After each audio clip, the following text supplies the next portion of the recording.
درآمد شدہ اور مقامی طور پر تیار کردہ سولر پینلز کے درمیان مسابقت میں برابری کو یقینی بنانے کے لیے تجویز ہے کہ سولر پینلز کی درآمدات پر 18% کی شرح سے ٹیکس عائد کیا جائے۔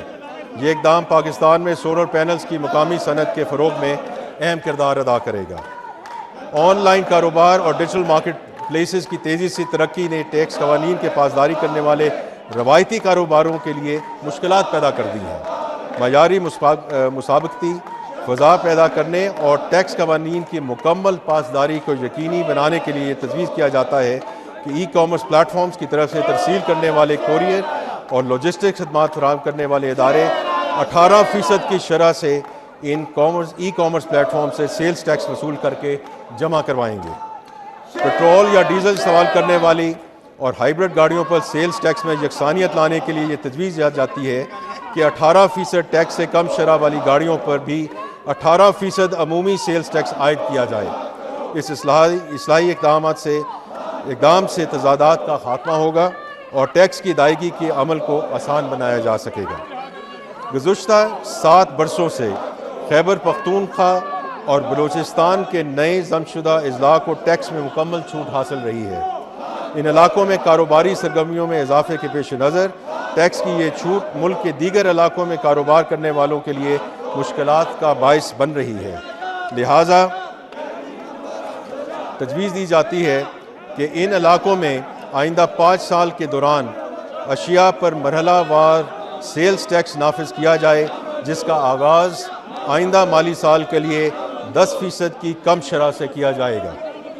زرعی شعبہ نہ صرف ہماری قومی معیشت میں نمایاں حیثیت رکھتا ہے بلکہ ہماری اقتصادی ترقی کے لیے محرک قوت کا کردار بھی ادا کرتا ہے۔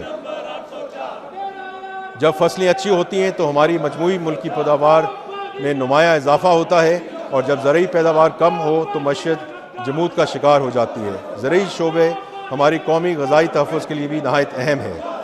وزیر اعظم کی ہمیشہ سے یہ کوشش رہی ہے کہ زرعی شعبے کو ہماری معیشت کا انجن آف گروتھ بنایا جائے۔ وزیر اعظم کی ہدایت کے مطابق اس سال کھاد اور پیسٹی سائیڈز پر مزید ٹیکس عائد نہیں کیا جائے گا، جس کے لیے ہم IMF کے تعاون سے بھی شکر گزار ہیں۔ بجٹ 2024-25 میں ایکسپورٹ فیسیلیٹیشن اسکیم کے رجسٹر صارفین کے لیے خام مال کی مقامی خریداری پر سیلز ٹیکس عائد کیا گیا تھا۔ اس تبدیلی سے کپاس کے مقامی کاشتکاروں اور ٹیکسٹائل ملوں، خاص طور پہ اسپننگ یونٹس کو شدید مشکلات کا سامنا کرنا پڑا، کیونکہ درآمدی دھاگہ سیلز ٹیکس سے مستثنیٰ رہا۔ کپاس کے مقامی کاشتکاروں اور ٹیکسٹائل ملوں کو برابری کی سطح پر لانے کے لیے درآمدی کاٹن جان پر ایکسپورٹ فیسیلیٹیشن اسکیم میں سیلز ٹیکس عائد کرنے کا فیصلہ کیا گیا ہے۔ جناب اسپیکر، ہم سیلز ٹیکس میں چوری کو روکنے کے لیے سخت اقدامات متعارف کرا رہے ہیں۔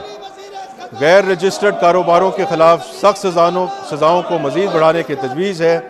ان میں بینک اکاؤنٹس کا منجمد کرنا، جائیداد کی متعلق پر پابندی اور سنگین جرائم میں کاروباری جگہ کو سیل کرنا اور سامان کو ضبط کرنا شامل ہے۔ ان تمام اقدامات سے قبل اس بات کو یقینی بنایا جائے گا کہ متعلقہ قانونی تقاضے پورے کیے جائیں، جن میں پبلک نوٹس، متعلقہ نگران کمیٹی جس میں متعلقہ تجارتی چیمبر کا نمائندہ بھی شامل ہوگا کے سامنے سماعت کا موقع اور 30 دن کے اندر اپیل کا حق شامل ہوگا۔ ان پٹ ٹیکس سسٹم کے غلط استعمال کو روکنے کے لیے automated risk based input tax adjustments متعارف کرائی جائیں گی۔ جناب اسپیکر، اب میں آؤں گا digital presence proceeds tax act 2025۔ موجودہ انکم ٹیکس کا نظام سرحد پار بڑھتے ہوئے ای کامرس کے شعبے پر ٹیکس کا اطلاق مؤثر انداز میں نہیں کر پا رہا، خصوصاً ان غیر ملکی تاجروں یعنی وینڈرز پہ جو ویب سائٹ اور سافٹ ویئر اپلیکیشنز کے ذریعے آرڈر کی گئی اشیاء اور خدمات فروخت کر رہے ہیں اور کوریئرز کے ذریعے سامان کی ترسیل پر کیش آن ڈیلیوری کرتے ہیں۔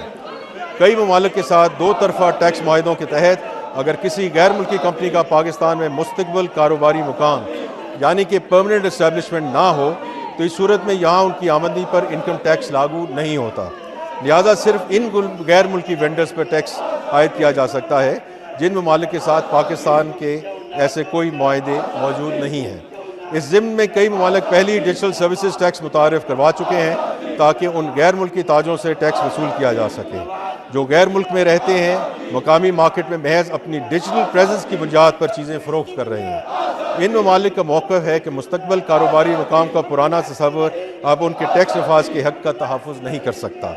تاہم سرحد پار فروخت کیے گئے سامان پر جو ای کامرس کے ذریعے سپلائی ہوتا ہے اب بھی ٹیکس عائد نہیں کیا جا رہا۔ اس صورتحال کے پیش نظر ٹیکس کے معاملات پر عملی معاہدے کی فوری ضرورت ہے تاکہ ٹیکس نافذ کرنے کے حقوق ملکوں کے مابین منصفانہ طور پر دیے جا سکیں اور مستقبل کاروباری مقام کے تصور کو نئی جہتوں کے ساتھ اپنایا جا سکے۔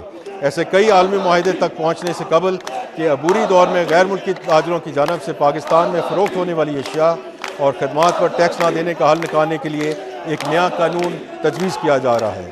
اس بل کے تحت ڈیجیٹل پریزنس سے حاصل شدہ آمدنی پر ٹیکس کا قانون متعارف کرایا جا رہا ہے، جس کے تحت پاکستان کے دائرہ اختیار میں غیر ملکی تاجروں کی جانب سے فروخت کی گئی اشیاء اور خدمات پر ٹیکس عائد کیا جائے گا۔